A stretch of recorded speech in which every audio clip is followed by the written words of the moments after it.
And welcome back on this Friday morning. What a beautiful morning it is. 57 degrees out there. We do have 30%, or actually 50% chance of showers today, according to the Weather Channel. 40 according to some others here. 76 for your high. Tomorrow, that rain chance drops down to about 20% with your high temperatures around 80 degrees, low of 60. And then Sunday pops back up to about 30% chance of showers. So hopefully we'll be kind of like a hit or miss with those showers out there over the weekend. And then next week, only a 10% chance of rain for several days, so it should be a dried week. All right, let's switch gears a little bit and talk about babies.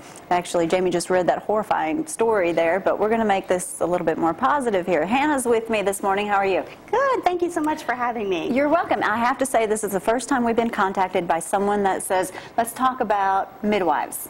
Absolutely. I was like, okay, I can't even imagine having a baby. Well, I can't imagine having a baby, period, but I can't imagine having a baby at home, not in a hospital where you think that's where you have to have it.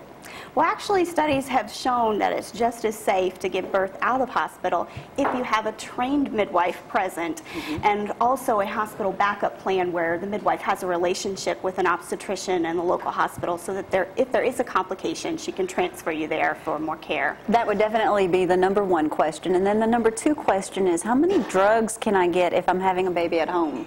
Well, to knock out any pain. Let me tell you what, you're not going to get drugs if you have a home birth. And so it is not an option that's for everyone. However, there are a growing number of families in Alabama that are choosing to have their babies out of hospital. The CDC says home birth is up 18%, and women have been giving birth for hundreds of years without drugs.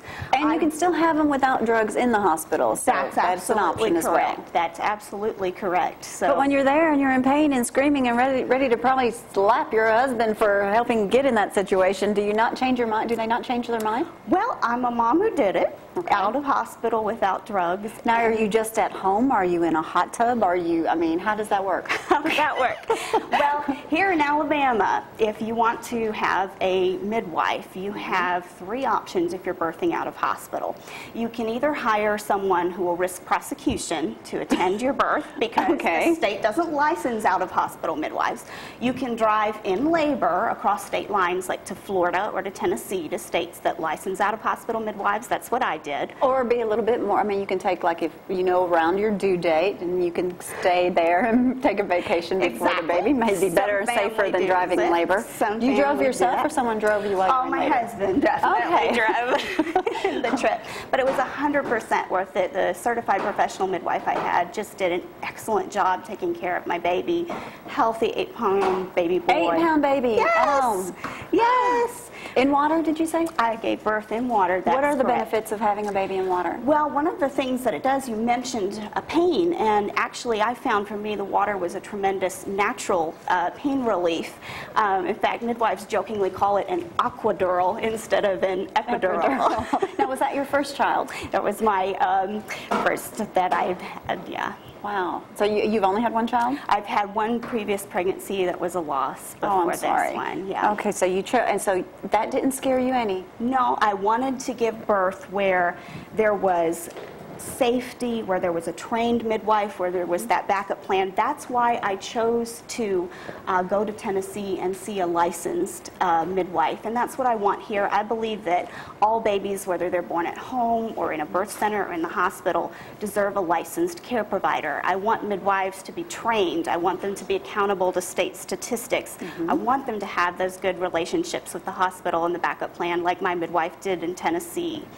Now, your goal for Alabama, are you you're not seeking midwives, because there's plenty of them out there, but you want legislation to do what? I would like legislation to pass a law that will establish a state board of midwifery to regulate midwives' scope of practice and their rights and responsibilities to their clients, and to keep things as safe as possible. So, when you talk to women or men and women about this, do they not look at you and say you're insane?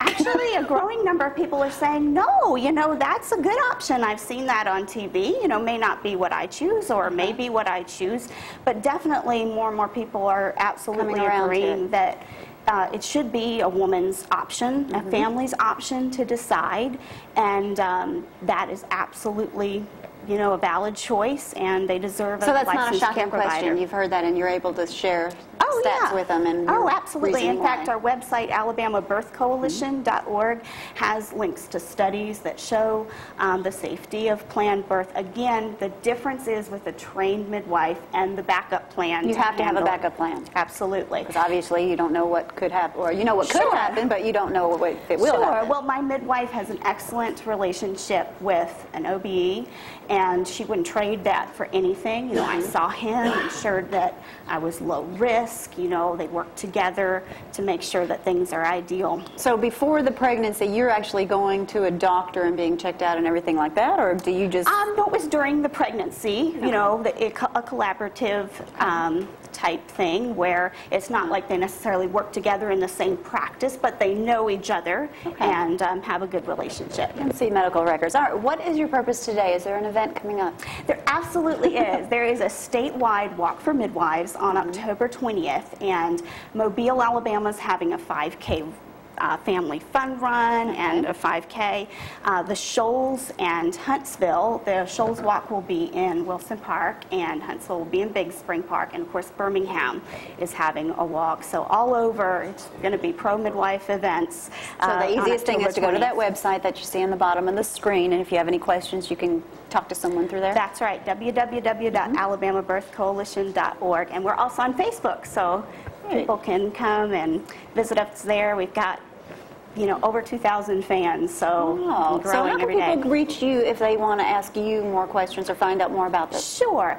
They can email me at alabamabirthcoalitioninfo@gmail.com. Great. And if you didn't have a chance to write down Hannah's information, you can always reach us, ztv@jamiecooper.com, or, of course, our cell, 603-4848. Anything else you want to add before we go to break? I just want to see as many people as possible come out and walk for midwives. It's so important that all babies get a licensed care provider. All right. Well, thank you, Hannah, for being with us.